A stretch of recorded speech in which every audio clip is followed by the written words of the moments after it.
Hello student, आज का अपना टॉपिक है क्लास 11th सब्जेक्ट स्टेट। तो आज हम बात करने वाले हैं चैप्टर नंबर 4 की। तो चैप्टर नंबर 4 का क्या नाम है? अपकिरण। क्या नाम है? अपकिरण।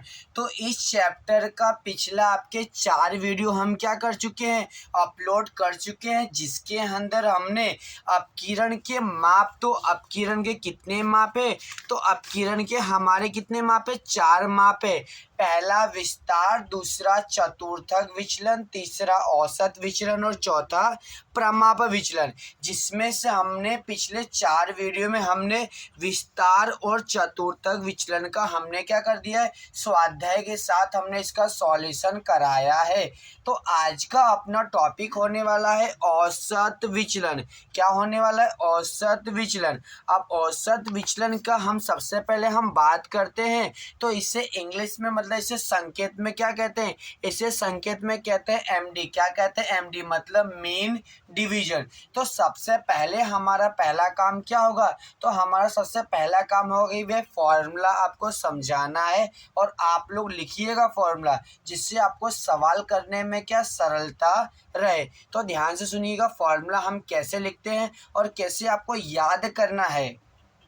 फिर से हम बात करते हैं, तो ये हमारा 5वें नंबर का वीडियो है। ध्यान सुनिएगा इस चैप्टर का, चैप्टर नंबर 4 का 5वें नंबर का वीडियो। तो अब हम बात क्या करने वाले हैं?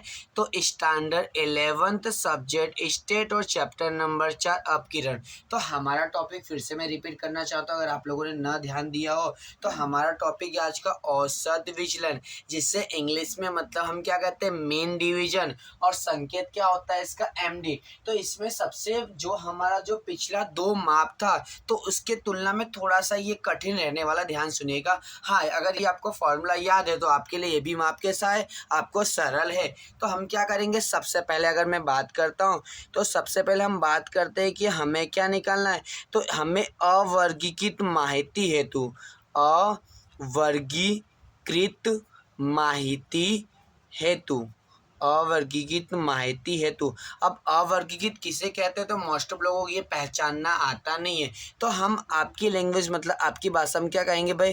कि छूटक संख्या क्या हो? छूटक संख्या दी हो। छूटक संख्या दी हो। अब छूटक संख्या किसे कहते हैं? तो मोस्ट ऑफ कन्फ्यूजन ये भी होता है कि सर छूटक संख्या कहते किसे हैं? तो छूटक संख्या का मतलब आप लोग को ध्यान सुनिएगा। जैसे अगर आपको लिखा है 3, 10, 15, 20, 25, तो इस प्रकार अगर जो कॉमा कर करके जो आपकी संख्या लिखी है, तो इसे हम क्या कहेंगे? इसे हम कोई छूटक संख्या कहेंगे। और किताबी भाषा में क्या कहा जाएगा भाई? अवर्गीकृत माहिती। क्या कहेंगे? अवर्गीकृत माहिती। इसे कौन सी माहिती कहते हैं? इसे कहते हैं अवर्गीकृत माहिती। तो जब अवर्गीकृत माहिती दिया गया हो, मतलब जब छूटक संख्या दी गई हो, उस कंडीशन में आपका एमडी मतलब कि औसत विचलन, इसका फॉर्मूला क्या होगा? सिग्मा। क्या लिखेंगे? सिग्मा। और क्या करेंगे? मानांक। ध्यान से, ये जो 2 लाइनिंग होता है इसे हम क्या कहते हैं? मानांक कहते हैं। क्या कहते हैं? मानांक। तो फॉर्मूला किस प्रकार हम पढ़ेंगे? एमडी बराबर सिग्मा मानांक में एक्स माइनस एक्स बार और बटे में एन। क्या पढ़ेंगे? फिर से आप लोग ध्यान सुनिएगा, फॉर्मूला पढ़ेंगे कैसे वो भी आपको पता होना चाहिए। तो MD is equal to sigma मानांक में एक्स माइनस एक्स बार बटे एन। अब इसी प्रकार हम बात करते हैं दूसरा फॉर्मूला, मतलब कि जब वर्गीकृत माहिती दी है, कौन सी माहिती दी गई हो आपको? वर्गीकृत माहिती हेतु।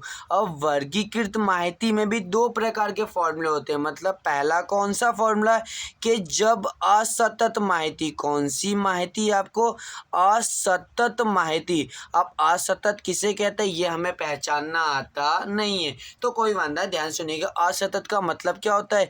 कि जब xi तथा fi, मतलब जब x और f दिया गया हो, जब x और f दिया गया हो, तब हम क्या कहेंगे? तब उसे हम कहेंगे असतत माहिती। आप कैसे पहचानेंगे? अगर आपको ध्यान हो तो आपको क्या लिखा होता था? xi लिखा है और क्या लिखा है? fi। जैसे आपको लिखा है 2, 4, 6, 10, 12 और यहाँ पे लिखा है 10, 15, 20, 25। तो इस प्रकार की माहिती को हम क्या कहेंगे, इस प्रकार की माहिती को हम कहेंगे असतत प्रकार की माहिती। मतलब अब हमारी भाषा में क्या कहा जाएगा, जब एक्स और एफ दिया गया हो तब। अब इसका फॉर्मूला क्या होगा, ध्यान से सुनिएगा, फॉर्मूला आप लोग लिखते रहिएगा। फॉर्मूला क्या, एम डी बराबर सिग्मा, क्या हो जाएगा सिग्मा, और एफ आई क्या आ जाएगा, एफ आई मानांक में एक्स माइनस एक्स बार बटे में एन। क्या फॉर्मूला हो जाएगा, ध्यान से, M D is equal to sigma F I मानांक में X I minus X bar बटे एन। अब दूसरा फॉर्मूला कौन सा रहना, दूसरा फॉर्मूला हमारा होगा जब सतत माहिती दी हो। क्या दिया हो, सतत माहिती। अब सतत माहिती का मतलब क्या होता है, जब वर्ग दिया हो, क्या दिया गया हो, वर्ग दिया। और वर्ग किसे कहते हो, तो आपको पता है वर्ग मतलब क्या कि 0 से 10, 10 से 20, 20 से 30, इसे क्या कहा जाएगा, वर्ग। और सबसे अच्छी बात ये है, ध्यान से सुनिएगा, इसमें जो एमडी का फॉर्मूला वो जो पहले था, मतलब जो असतत माहिती, वही फॉर्मूला यहाँ पर सेम रहने वाला है, तो कुछ बदलेगा नहीं। तो इसका कंडीशन आप लोग क्या याद करिएगा कि जब एक्स और एफ दिया गया और तथा वर्ग दिया गया, दोनों के लिए एक ही फॉर्मूला है, दोनों के लिए क्या फॉर्मूला, एक ही फॉर्मूला है। क्या फॉर्मूला है, तो सिग्मा एफ आई मानांक में एक्स माइनस एक्स बार बटे में एन, दोनों के लिए फॉर्मूला चेंज होगा नहीं। तो अब हम आगे बात करते हैं, ध्यान से सुनिएगा। तो सतत और असतत के लिए दोनों फॉर्मूला क्या एक जैसा है। अब दूसरा हमारा, तो हमने औसत विचलन मतलब एमडी, और दूसरा एक और फॉर्मूला आपका आता है, कौन सा आता है, औसत विचलनांक। क्या आता है, औसत विचलनांक। तो अगर इसका संकेत एमडी है तो इसका संकेत क्या हो जाएगा, सी एम डी। क्या हो जाएगा, सी एम डी। तो इसका फॉर्मूला बहुत ही ईजी क्या है कि एम डी बटे में एक्स बार। क्या फॉर्मूला, एम डी बटे में एक्स बार। तो प्लीज आप लोग ये फॉर्मूला लिख लीजिएगा, और हाँ, खास करके आप लोग याद कर लीजिएगा।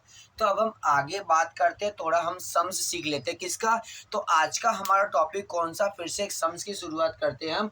तो आप लोग सभी लोग पेज नंबर बुक में, कौन सा page number, page number 139, page number 139 पर स्वाध्याय 4.3 का पहले नंबर का सम्स ध्यान से देखिएगा।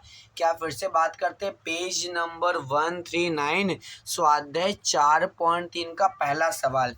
तो देखिएगा ध्यान से, क्या बोला पहले सवाल कि 10 सैनिकों की ऊंचाई, सैनिक की ऊंचाई, आपको 10 सैनिक की ऊंचाई दिया गया है, और सवाल में क्या मांगा, इस सूचना पर से सैनिक की ऊंचाई के माप का औसत विचलन। औसत विचलन का मतलब क्या होता है, एमडी। क्या ज्ञात करना, हमें एमडी ज्ञात करना है। तो प्लीज आप लोग ध्यान से देखिए कि सवाल कैसे सॉल्व किया जाएगा, ध्यान से। अब ये कौन सी माहिती, तो ये माहिती अवर्गीकृत माहिती, और आपकी भाषा में क्या कहेंगे, इसे कहेंगे छूटक संख्या। क्या कहेंगे, इसे छूटक संख्या कहेंगे। आप लोग ध्यान से सुनिएगा, स्वाध्याय 4.3 का पहला सवाल। तो मैंने आपको इस प्रकार सभी सैनिकों की जो ऊंचाई थी उससे हमने एक्सआई करके हमने क्या, सभी हमने आंकड़े हमने लिख लिया। तो हमारा सबसे पहला काम क्या होगा, सबसे पहला काम होगा, इसे हम काउंट करेंगे, मतलब कि एन कितना दिया है। तो 1 2 3 4 5 6 7 8 9 और 10। तो एन इज इक्वल कितना हो गया, 10 हो, कितना हो गया, 10। अब सबसे पहला हमारा काम क्या, हमें एक्स बार निकालना है। क्या निकालना है, एक्स बार। अब एक्स बार का फॉर्मूला क्या होता है, सिग्मा एक्स आई बटे एन। अब बटे एन मतलब कि एन की कीमत कितनी है हमारे, 10 आ गई। एक्स आई मतलब कि जितनी आपकी कीमत दी है सभी का हमें क्या करना, प्लस करना है। तो चलिए ध्यान से अपने कैलसी चलाएंगे, प्लस करेंगे। 160 plus 175 plus 158 plus 165 plus 170 plus 166 plus 173 plus 176 plus 163 plus 168। तो हमारा टोटल कितना है, 1674, मतलब 1674। तो इस प्रकार हमारा एक्स आई कितना आ गया, 1674, भागे कितना करेंगे, भागे करेंगे 10। तो हमारा एक्स बार का आंसर कितना होगा, 167.4, मतलब 167.4। अब इसके बाद का हमारा आगे का कॉलम कौन सा हम बनाएंगे, तो आगे का कॉलम हम बनाएंगे एक्स माइनस एक्स बार। क्या बनाएंगे, ध्यान से आप देखिएगा, एक्स माइनस एक्स बार। और एक्स बार के ऊपर हम क्या करेंगे, कीमत जो हमारी निकली वो हम हम लिख लेंगे कितनी मिली हमें, तो 167 पॉइंट कितना मिला 4, कितना मिला हमें 4। तो अब ध्यान से कैलसी ध्यान चलाएगा, यहाँ पर गलती हमारी बहुत होती है। तो हमें क्या बोला गया है, x माइनस एक्स बार, ध्यान सुनिएगा फिर से, x माइनस एक्स बार। तो x हमें कितना दिया, x हमें दिया 160। तो हम कैलसी में टाइपिंग करेंगे 160 माइनस 167.4। तो हमारी पहली कीमत कितनी आ रही है, माइनस का 7.4। अब दूसरा क्या 175, तो कैलसी में टाइपिंग करिए 175 माइनस, माइनस वही करना है, क्या करना, माइनस 167.4। तो हमारा आंसर कितना, प्लस का 7.6। अब हम क्या टाइपिंग करेंगे 158 माइनस 167.4। तो हमारा आंसर कितना रहा, माइनस का 9.4। अब आगे ध्यान देना क्या लिखा है 165 माइनस, माइनस वही कीमत का, ध्यान सुनिए कैसे आपको जाना है, 165 माइनस 167.4। तो हमारा आंसर कितना, माइनस का 2.4। अब क्या टाइपिंग करेंगे 170 माइनस 167.4। तो हमारा आंसर प्लस का 2.6। फिर क्या टाइपिंग करेंगे 166 माइनस 167.4। तो हमारा आंसर माइनस का 1.4। क्या टाइपिंग करेंगे 173 माइनस 167.4। कितना आंसर आपका 5.6। अब ध्यान से कैलसी ध्यान चलाइएगा। अब क्या हम टाइपिंग करेंगे ध्यान से 176 माइनस 167.4। तो हमारा आंसर कितना 8.6 आए। अब क्या टाइपिंग करेंगे 163 माइनस वही कीमत का, ध्यान से, माइनस 167.4। तो हमारा आंसर माइनस का 4.4 आए। फिर क्या टाइपिंग करेंगे 168 माइनस 167.4। तो हमारा आंसर कितना 0.6 आया। क्या आया हमारा 0.6। इस प्रकार हमने x माइनस एक्स बार की सभी कीमतें हमने क्या किया, ज्ञात किया। प्लीज कैलसी ध्यान से चलाएगा आप लोग। अब हमें एक्स्ट्रा कौन सा कॉलम बनाना है, तो हमें बनाना है मानांक में x माइनस एक्स बार। क्या करना है, मानांक x माइनस एक्स बार। अब मानांक का मीनिंग क्या होता है, ध्यान से सुनिएगा। मानांक का मीनिंग ये होता है कि जो कीमत माइनस में है उसे किस में कन्वर्ट करना है, प्लस में, और जो प्लस में उसे कोई भी चेंज करना नहीं है। तो ध्यान से देखिएगा, अभी हम माइनस 7.4 है तो क्या होगा, माइनस हटा दीजिए बस, और प्लस है तो कोई चेंजिंग नहीं। माइनस हो तो हटा देना है, मतलब कि निकाल देना है, और प्लस हो तो कोई चेंजिंग करना नहीं है। ध्यान देखिएगा, माइनस हो तो हटा दिया हमने, प्लस है तो कोई चेंजिंग नहीं है। 5.67 ऐसा है, फिर 8.6 का ऐसा है, हम माइनस है तो हटा दीजिए, तो प्लस का 4.4 और 0.6 का 6। फिर से मानांक का मीनिंग, माइनस है तो प्लस और प्लस है तो कोई चेंजिंग नहीं। अब क्या करेंगे, अब सभी कीमतों को हम प्लस करेंगे। ध्यान से कैसे चलाएगा, ओके। तो क्या लिखे आपको, ध्यान से देखिएगा।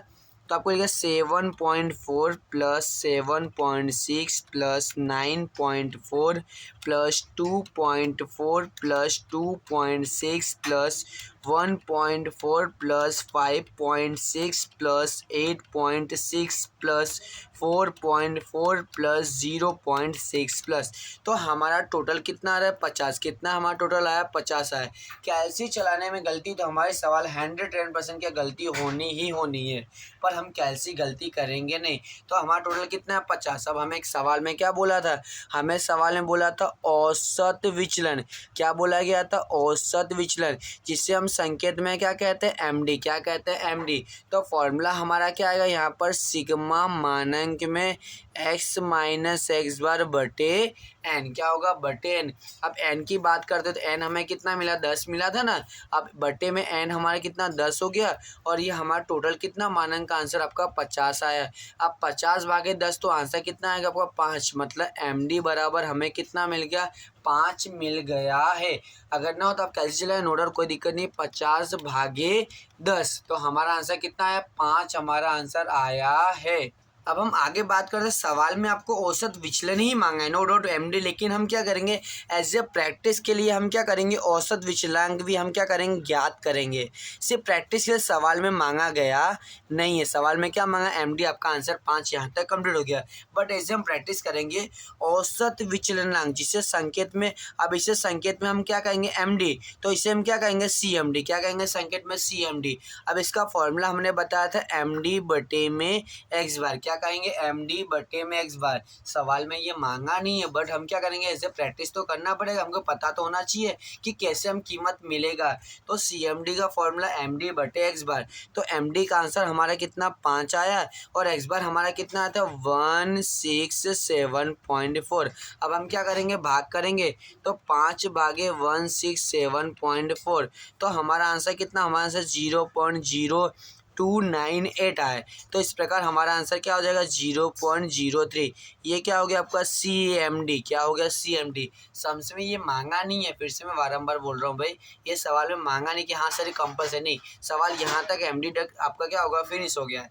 ओके, अब अगर आप प्रैक्टिस करना चाहते हो प्लीज़ आप प्रैक्टिस जरूर करिएगा। ओके, ध्यान से सुनिएगा, प्रैक्टिस करना बहुत ज़रूरी है। तो अगर आप प्रैक्टिस करना चाहते हो तो सेक्शन नंबर सी का ध्यान सुनिएगा, सेक्शन नंबर सी का 7 नंबर का सम्स बिल्कुल इसी प्रकार है, और साथ ही साथ में एग्जाम्पल नंबर 8 भी आप देख लीजिएगा एक बार। ये तीनों सवाल अगर आपकी एक जैसे यदि आप कर लेंगे तो आपका पूरा सम्स आपको समझ में आ जाएगा।